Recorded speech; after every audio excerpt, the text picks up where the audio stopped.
Manhood. Coach Michael Taylor is here. Welcome to the show. Thank you, Crystal. Glad to be here. It's so great to have you. You mentioned something that in your book, men are tired, frustrated, and they're also hungry.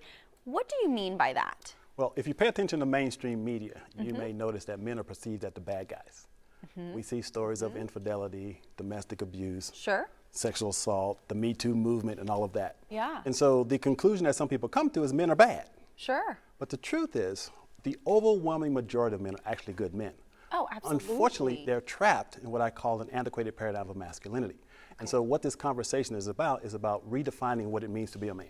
Yeah, which is so important because, like you said, it's very one-sided what you see, shown to you on a daily basis. Right. And this was kind of a journey, a personal journey for you as well. How did you get into coaching and writing? You've written 7 books now, is that right? Correct. That's incredible. Well, if we go back to 1983, I was living the American dream. I had the house, the wife, the 2.5 kids, the 401ks, and all of that. The white picket fence. Absolutely. Everything. And then when about a 6-year time frame, that dream turned into a nightmare as I went through a divorce, a bankruptcy, a foreclosure, a deep, deep state of depression.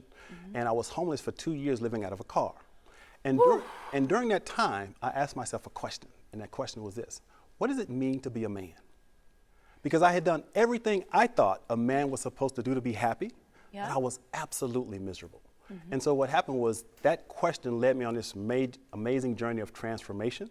And so I was able to rebuild my life, and I decided that I wanted to share the lessons I learned with other men to support and empower them to live extraordinary lives. Well, I could see that. You've certainly rebuilt it. And you do talk about men kind of living, and this is probably more covered in your book, but they're living under these 5 illusions. What are those illusions? Yeah, what I discovered through this 20-year process, there are 5 illusions that keep men stuck. Okay. Number 1. Yeah. To be a man, you must be non-emotional and disconnected. Boom. Love that. Number 2. To be a man, you must use sexual conquest as a gauge for manhood. Number 3, to be a man, you must have money and material possessions. And number 4, to be a man, you must have titles, positions, and power. And last but not least, to be a man, you must constantly compete with and try to outdo other men. Oh. And so these are hidden illusions that we get trapped in as men. Yeah. And so the key, and the reason that I wrote this book, is I want to bring this to light so that men recognize that when we become aware of them, then we can transform them.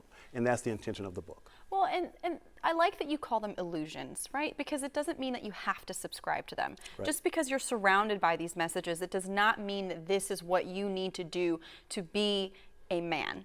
How do you think men should, are you optimistic, I guess, about the future of men? How can you move through some of these? Well, I'm extremely optimistic because despite what you see in mainstream media, it is my belief there's never been a better time to be alive on the planet than right now.